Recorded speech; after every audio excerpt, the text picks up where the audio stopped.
What's up, everybody? My name is Erin, and welcome to the Mad Maker Studio, and welcome back to Monsters of Little Haven.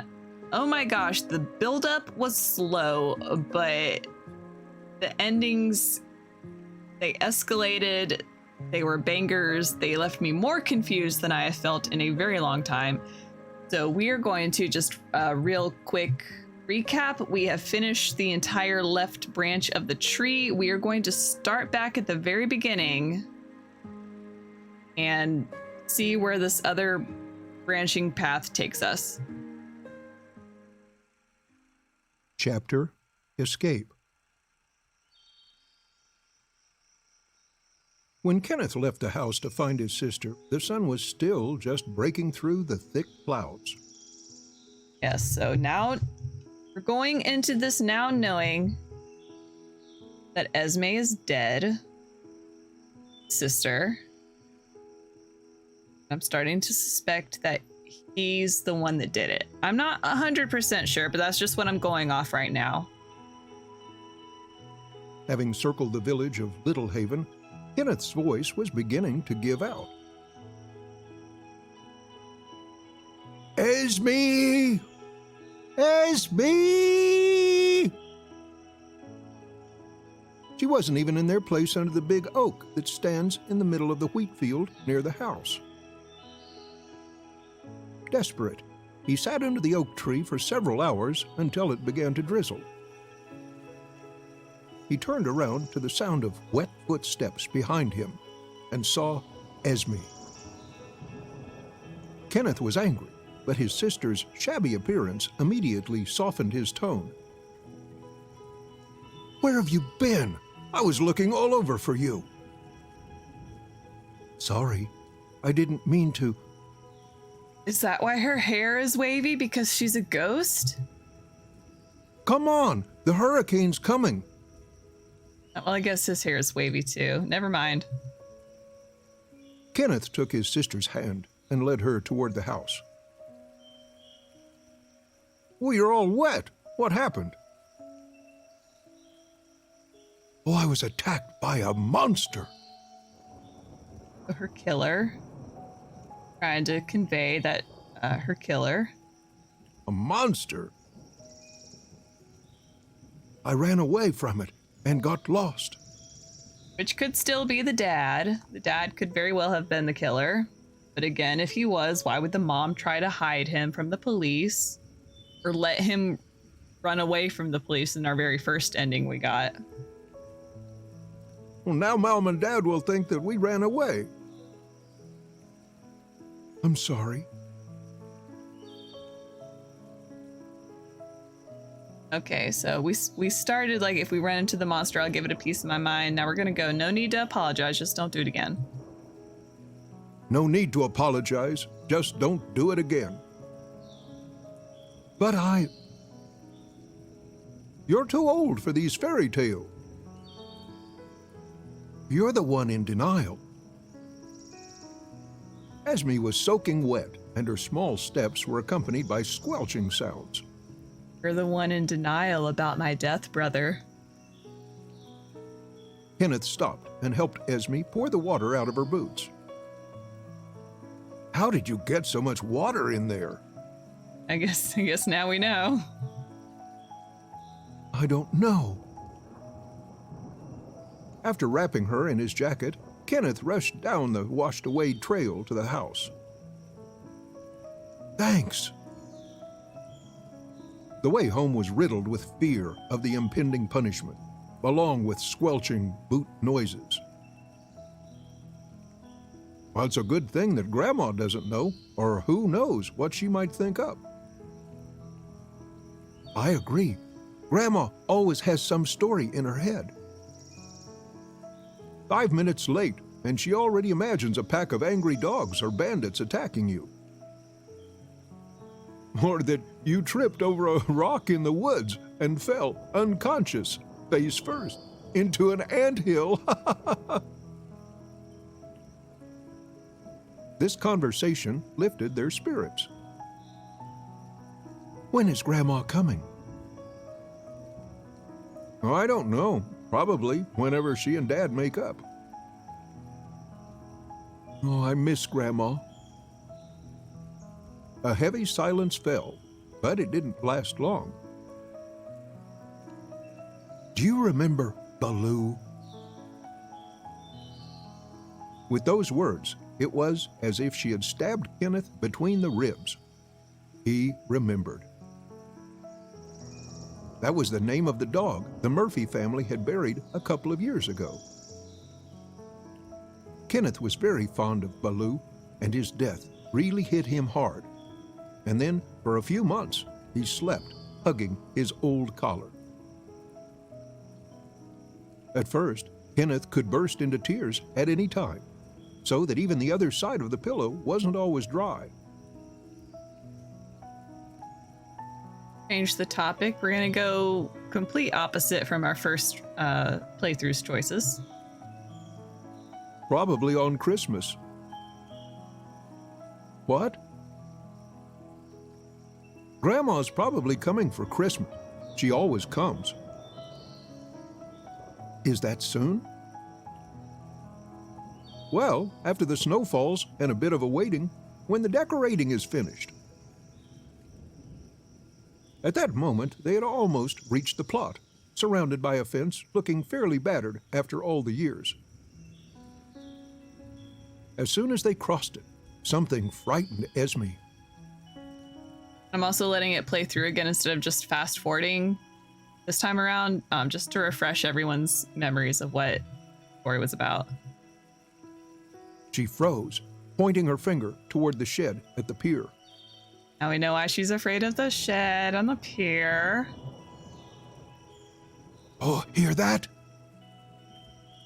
What? There's a monster! Well, let's go home, or we'll get in trouble. As if she had heard something, Esme began to make a whining sound. Well, it's going to be okay. Come on. But he will come at night. All right, let's hurry on home. Oh, let's go home. Enough monsters for today. Esme frowned. I bet Mom made your favorite pancakes with jam. Pancakes? Liar! So, you believe in monsters, but not in pancakes? Kenneth always felt a special responsibility for Esme. One day, she hurt her knee, and he carried her home for several miles. Even now, Kenneth's heart sank as he saw Esme recklessly walking through the wild grass. Careful, don't cut yourself. Yeah, okay. The light was on in the living room. They could see the silhouettes of people. Esme, inappropriately giggling, commented on the delay. Oh, someone's in trouble. If someone hadn't run away from home and dragged me into this. Esme's face momentarily changed, so Kenneth was embarrassed for his words. Oh, I said I was sorry. But no one was waiting for them on the doorstep.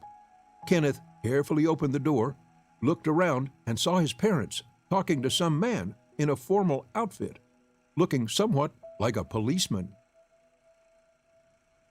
Thunder rumbled. I'm sorry, but we had to do this. Why all this? What are we supposed to do? How much longer will you be taking over here? Well, I'm done here. The test results will be tomorrow. It's a routine procedure. You have no cause for worry. Well, apparently they do. Sorry to bother you. Just doing my job. Kenneth had heard only fragments of their conversation when his father noticed him and signaled him to go upstairs to his room with a quick nod. He heard that Dad had problems at work, but for the police to come to their house, this was a first. Kenneth guessed that something had been stolen at Dad's work again, so they checked practically everyone. Kenneth and Esme slipped into their room on the second floor. In the room, there was a glass of milk and a plate of pancakes on the table waiting for them. Only one glass of milk. Only one plate of pancakes. Kenneth took the wet jacket off Esme, rubbed her hair with a thin blanket, and sat her down at the table. "Here, you should eat." "Oh, thank you." "They're quite cold, though." "Do you want me to go downstairs and warm them up?" "Oh, no, they're delicious, thanks." "Don't go down there, sit with me." Kenneth was afraid of his parents' reaction to their escape. But everything was still quiet. Or is that breakfast left over from the day before? "Well, let's hang the wet dress up to dry." "Oh, thanks." "Now go to bed." Kenneth covered his sister with a blanket and lay down on his bed. They were both staring blankly at the ceiling until Esme said, "Oh, I wish the monster was gone." "Oh, it's going to be okay. You need to sleep." "All right." Esme curled up into a ball and turned to the wall. There was an awkward knock at the door, followed by the equally awkward mother's tone. "Are you okay?" Kenneth looked at Esme. She was almost sleeping. "Yep." Yeah, she never addressed any of her children, either of her children, by their names. Behind his mother, he heard Father's quiet voice from downstairs. "Oh, don't wake him up." Yeah, I should have caught on to this the first time around, but it's like him, singular. There's only one child in that room. Oh no. "Good night." The door closed. Esme rustled in bed and turned to Kenneth. "Why didn't they scold us?" I don't know." It seemed that Esme had fallen asleep. He heard his parents talking softly downstairs. Then he heard cabinet doors opening and a kind of softly tinkling. It became more quiet. Kenneth was sleepy. He overheard the room door creaking. Kenneth pretended to be asleep. A beam of light spilled onto his bed from the half-open door. A moment later, the door closed gently. Kenneth fell asleep. Thunder rumbled. As Kenneth opened his eyes a little, he flinched to the wall out of fright as he saw Esme's shadow in front of him in the light of the lightning flash. She was sitting on the bed, terrified, with her knees pressed to her chest. The door to the room was open. Kenneth ran to her and knelt beside her. "What's the matter? Are you afraid of the thunder?" "Oh, there was a monster looking for something." Kenneth was confused, feeling helpless because of his sister's behavior. Usually, stories about the monster didn't go this far. The something that the monster was looking for was her diary. Are we ever going to read this freaking diary? It sounds like it has so much information in it. Well, what was the monster looking for? Oh, for me, of course. But I hid like this. She demonstrated, covering her eyes with her palms. Even being this close, he didn't see me. What a stupid fool. Searched through the nightstands, the closet, under the bed, as if I could fit in there.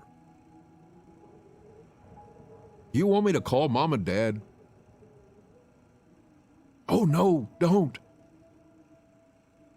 Kenneth noticed a puddle on the sheet under Esme and read shame in her eyes. Pretending there was nothing there, he moved her to his bed. Why didn't you call the parents? Oh, I was scared. You and I are already in trouble. And what happened next? Oh, at some point, he leaned over you as if he wanted to bite off half of your face with his big, toothy jaws. Or to kiss you, haha. Okay, so that was either the mom or the dad. It could have been both.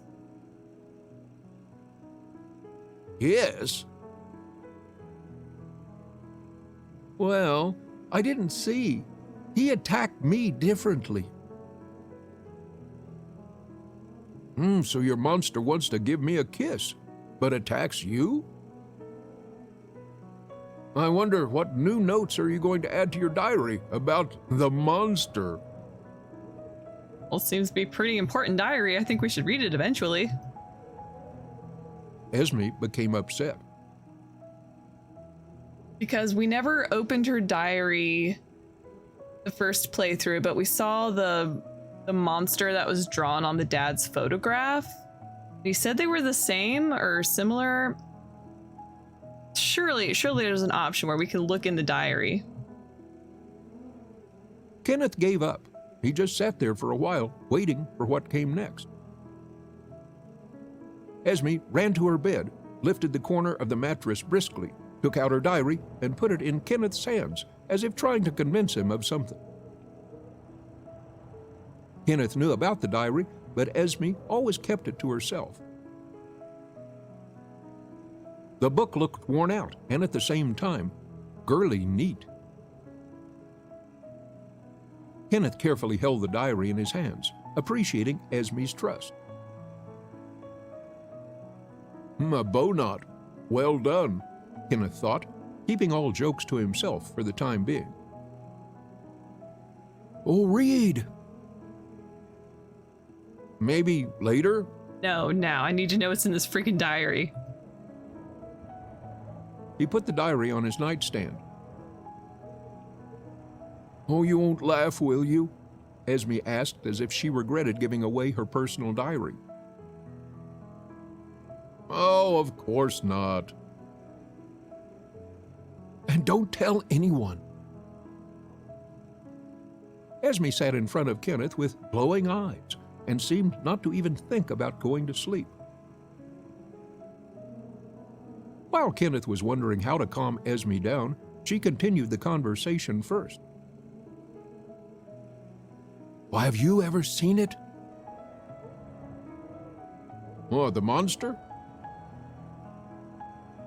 Yep. Maybe, I'm not sure. Oh, maybe. I'm not sure. Honestly, what is it like? Big and scary? That's smirky, just making stuff up now. Oh, that's it.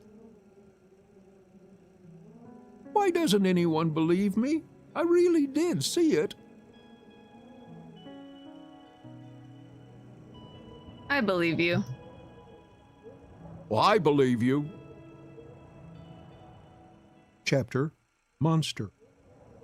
All right, we're going to leave this episode of Monsters of Little Haven here. I'm so excited. I'm so curious, and I'm excited. I hope you're on the edge of your seat with me. But thank you so much for joining me. Please leave a like, comment, and subscribe if you haven't already. And as always, I hope to see you next time. Bye.